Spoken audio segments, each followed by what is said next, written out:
Good morning, one and all. Today we are celebrating the 76th Republic Day. This Republic Day empowers us to live with dignity and equality. Republic Day is a reminder to honor the sacrifices of those who fought for our independence and laid a foundation for a strong and democratic nation. As we all witness the grand parades and some cultural performances today, let us remember the values enshrined in the Constitution.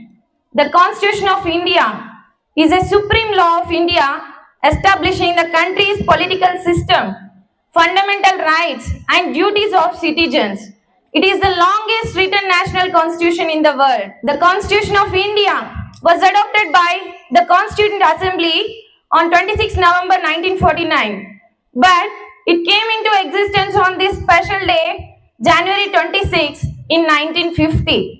As we all tell the same thing that Constitution of India came into existence on this particular day. But what is the Constitution of India do?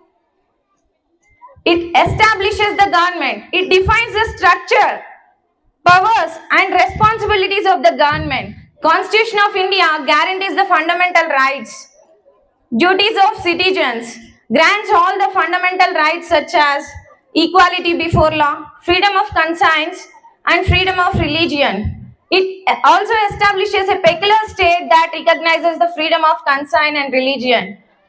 The Constitution of India establishes a federal system of governance between the Union and the states. It protects the citizens.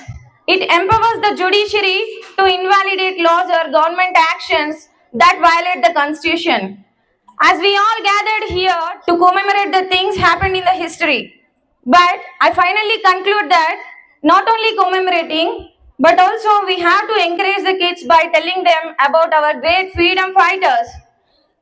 My dear children, will you work for our nation or other countries? Yeah, you have to take the inspiration of our great freedom fighters, and I hope you all serve our nation. Will you be a real patriot or not? Yeah, proud to be an Indian. Jai Hind. Thank you all.